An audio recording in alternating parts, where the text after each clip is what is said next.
अस्सलाम वालेकुम व्यूअर्स, आप देख रहे हैं हमारा फेसबुक और YouTube channel rich Pakistan with Abdurrahman. आज हम आपके लिए दो खुशखबरियाँ लेकर हाजिर हुए हैं। पहली खुशखबरी तो ये है कि रशिया ने भी पाकिस्तान के चावल के ऊपर आयत पाबंदी उठा ली है। अब इंशाल्लाह इस सीज़न से पाकिस्तान रूस को भी चावल की एक्सपोर्ट शुरू करेगा और हम डिस्कस करेंगे कि चावल के अलावा कौन सी 4 मसनूआत और ऐसी हैं जिनको पाकिस्तान रूस को एक्सपोर्ट करके अपनी एक्सपोर्ट्स में $1 अरब का इजाफा कर सकता है। वैसे पाकिस्तान दुनिया के 140 ममालिक को चावल एक्सपोर्ट कर रहा है, उसको डिटेल में जानेंगे। जबकि दूसरी खुशखबरी ये है कि पाकिस्तान ने अपनी तारीख में सबसे ज़्यादा बिजली जो है उसकी तरसील का कामयाब तजर्बा कर लिया है।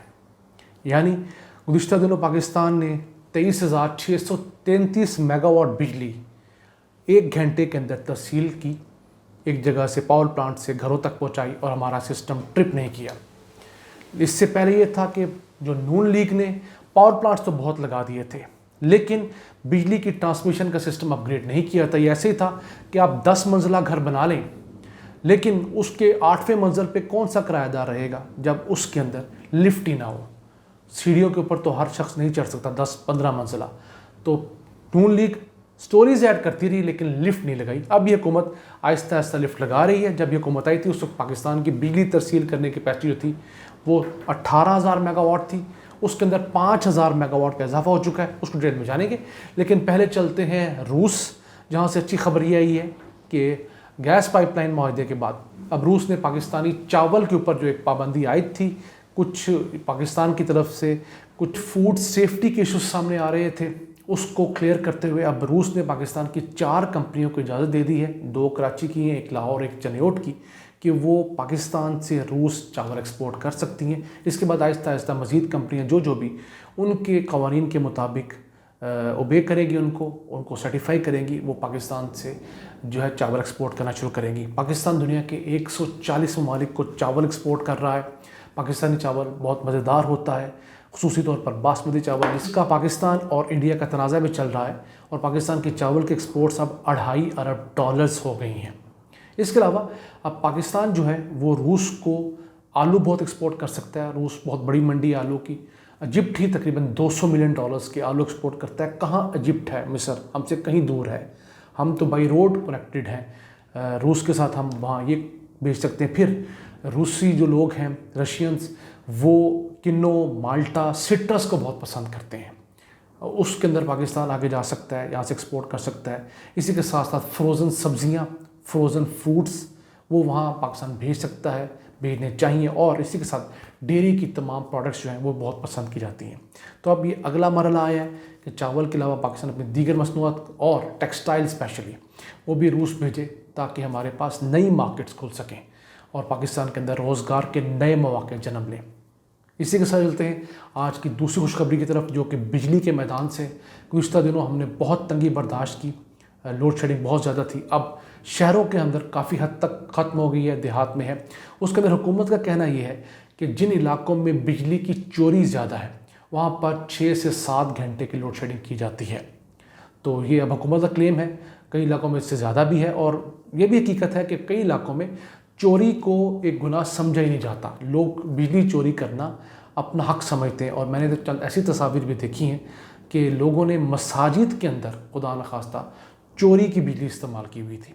तो घरों के अंदर लोगों ने चोरी की बिजली इस्तेमाल की हुई है। तो बहुत सारे इलाके में, लाहौर के अंदर ऐसे इलाके थे जहाँ पर लोग बिजली चोरी रूटीन समझते थे। तो अब कुछ सख्ती हुकूमत ने की है। देखा जाए तो टोटल बिजली के अंदर 13% हिस्सा बिजली चोरी का या लाइन लॉसेस की वजह से होता है। इस वक्त पाकिस्तान के अंदर जो बिजली पैदा करने की सलाहियत है वो 31 मार्च सन 2021 तक 37,261 मेगावाट हो चुकी है, जो कि पिछले साल से 2,000 मेगावाट ज़्यादा है। पिछले साल पाकिस्तान के अंदर 35,972 मेगावाट बिजली पैदा करने की सलाहियत थी। उसके अंदर हर वक्त जो सलाहियत मौजूद होती है, जिसको डी रेटेड सलाहियत कहा जाता है, वो पाकिस्तान 29,000 मेगावाट किसी भी घंटे में पैदा कर सकता है। लेकिन प्रॉब्लम ये है कि इस 29,000 मेगावाट को आप पैदा करके पहुंचा नहीं सकते घरों तक, क्योंकि हमारी ट्रांसमिशन लाइंस कमज़ोर हैं, हमारे ट्रांसफार्मर्स कमज़ोर हैं, हमारे ग्रिड स्टेशन कमज़ोर हैं, वो ट्रिप कर जाते हैं। और पाकिस्तान की ज़रूरत कितनी है इस सीज़न में? पाकिस्तान की जो मैक्सिमम ज़रूरत जो गुज़िश्ता दिनों रही, जब हीट वेव आई हुई थी, लोड शेडिंग, तो पाकिस्तान की ज़रूरत थी 24,100 मेगावाट। यानी कि हमारी अब की ज़रूरत से भी हमारे पास 5,000 मेगावाट सरप्लस बिजली की सलाहियत है, लेकिन हमारे पास ट्रांसमिशन लाइन नहीं थी। वही मिसाल जो मैं आपको पहले दे चुका हूँ कि आपने 10 मंजिला बिल्डिंग बना ली, नून लीग के दौर में आपने 6 मंजिलें ऐड कर ली, लेकिन आपने वही सीढ़ियाँ छोड़ी उनके लिए, और सीढ़ियाँ भी टूटी हुई, आपने वहाँ पर लिफ्ट नहीं लगाई। आप 2-3 मंजिलों तक, शायद 4 मंजिलों तक तो लोग सीढ़ियों पे जाना गवारा करें। 10वीं मंजिल, 8वीं मंजिल, 9वीं, 7वीं मंजिल पे कौन सा शख्स आपसे किराए पे घर लेगा जहाँ पर वो सीढ़ियों से चढ़ेगा? अब इस हुकूमत ने इक़्तिदार में आने के बाद अपने 3 सालों में 5,000 मेगावाट जो है वो ट्रांसमिशन लाइन की कैपेसिटी बढ़ाई है। 2018 में जब हुकूमत आई थी तो पाकिस्तान में जो बिजली तरसील करने की सलाहियत थी वो सिर्फ 18,000 मेगावाट थी। अब वो बढ़कर 23,633 मेगावाट हो गई है, जो अगले साल इंशाअल्लाह ताला 25,000 मेगावाट हो जाएगी। लेकिन अब पाकिस्तान के लिए सबसे बड़ा मसला ये है कि हमारी हुकूमतों ने जो पावर प्लांट के साथ मुआहदे किए नून लीग ने, वो बड़े ज़ालिमाना थे।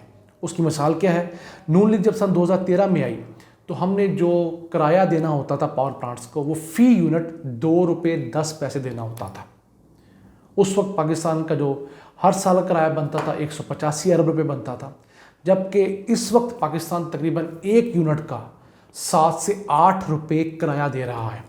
और सन 2023 के अंदर ये किराया बढ़कर 10 रुपये 82 पैसे फ़ी यूनिट हो जाएगा। याद रखिएगा, ये पैसे बिजली इस्तेमाल करने के नहीं हैं, ये पावर प्लांट लगे हुए हैं। हम उसको ना भी इस्तेमाल करें तो जितने मेगावाट का वो पावर प्लांट है, जितनी उसके अंदर यूनिट बनाने की कैपेसिटी, 1 अरब यूनिट बनाने की कैपेसिटी है अगर, तो हम उस हिसाब से उसको 10 अरब 82 करोड़ रुपया देंगे किराए कीमत में।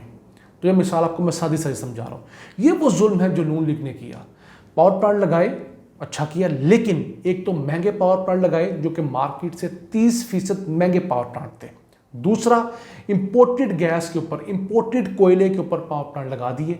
मुकामी कोयले के ऊपर पावर प्लांट अब लग रहे हैं।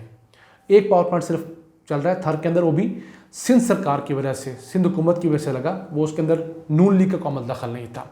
और अब पाकिस्तान के ऊपर एक और जो है बोझ पड़ने जा रहा है, वो ये है कि पाकिस्तान के अंदर जो बिजली पैदा करने की सलाहियत है सन 2025 तक, वो हमारी ज़रूरत से 50% ज़्यादा होने जा रही है। वो किस तरह कि हम 2025 तक जो बिजली पैदा कर रहे होंगे वो 50,000 मेगावाट से ज़्यादा बिजली पैदा कर रहे होंगे, और सन 2025 तक हमारी ज़रूरत बमुश्किल 30 से 35,000 मेगावाट होगी। वो जो 15,000 मेगावाट ज़ायद बिजली हमारे पास मौजूद होगी, हमने उसका किराया देना होगा और वो 11 रुपये यूनिट देना होगा। यही अगर नून लीग उतने पावर प्लांट लगाती इतनी हमें ज़रूरत थी, नंबर ना टांगती, और बाकी हाइडल पावर के प्लांट लगाती, सस्ते सोलर पावर प्लांट लगाती, सस्ते हवा से चलने वाले पावर प्लांट लगाती, दीगर पावर प्लांट लगाती, तो यकीन कीजिए आपको बिजली सस्ती मिल सकती थी, हमें बिजली सस्ती मिल सकती थी। अगर हुकूमत इस वक्त तमाम अक़साम की बिजली चोरी रोक दे तो वो मुश्किल मेरे और आपके फ़ी यूनिट के अंदर 1 रुपये की कमी वाक़ होगी, क्योंकि हमने उसके अलावा 7 से 8 रुपये तो फ़ी यूनिट का किराया अदा करना है, वो हमने अदा करना है। अब हुकूमत ने IPPs के साथ रीनिगोशिएट किया है, कुछ 2 रुपये के किराए का रिलीफ हुकूमत को मिलेगा। जो हुकूमत ने पहले पैसे बढ़ाने थे अब वो नहीं बढ़ाने होंगे। तो जनाब, ये हैं तमाम मसाइल जो पाकिस्तान के साथ हैं। इस हुकूमत के अपने मसाइल हैं, लेकिन इसने एक अच्छा काम किया है। इसने एक भी पावर प्लांट ऐसा नहीं लगाया जो कि इम्पोर्टेड तेल से, गैस से चले। इस हुकूमत ने जितने पावर प्लांट्स को इजाज़त दी है तमाम पाकिस्तानी कोयले से चलने वाले पावर प्लांट हैं, या वो तमाम पानी से बिजली पैदा करेंगे या वो हवा से या सूरज से, और उनका रेट नून लीग के दौर में जो बिजली के पावर प्लांट लगे हैं उनसे 3 गुना कम है। यानी नून लीग ने जो सोलर पावर प्लांट के लाइसेंस दिए वो 20 रुपये 22 रुपये यूनिट बिजली पैदा कर रहे हैं, जबकि इस हुकूमत ने जो अब रेट दिया है उसका रेट है 5 रुपये यूनिट। तो देखिए 5 रुपये कहाँ और 20 रुपये कहाँ। तो ये वो लैंड माइन्स थी बेसिकली जो कि नून लीग जानते बूझते हुए बिछा कर गई, और अब बड़ी पवित्र बन रही कि हम बिजली पैदा करके, बिजली पैदा करना इशू नहीं है। ऐसा ही है कि मैं गरीब ख़ानदान को बड़ी सी गाड़ी दूँ, उसको कोई गाड़ी मैं आपको तोहफा दे रहा हूँ, हालांकि उस ख़ानदान के पास उसके फ्यूल के, उसके टायर चेंज करने के पैसे ना हो, तो उस ख़ानदान के लिए वो गाड़ी किस काम की है। तो जनाब, ये था हमारा आज का शो। हमें पॉजिटिव एंगल्स को भी देखना चाहिए। मसाइल तो बहुत है पाकिस्तान के अंदर और आहिस्ता आहिस्ता इम्प्रूव होते चल जाएंगे। नाज़रीन, इन अल्फाज के साथ अपने मेज़बान अब्दुल रहमान को इजाज़त दीजिए और अल्लाह से दुआ गो रहिए कि वो इसी तरह पाकिस्तान पर अपनी रहमतें और बरकतें नाज़िल फरमाता रहे। अल्लाह ने के मान।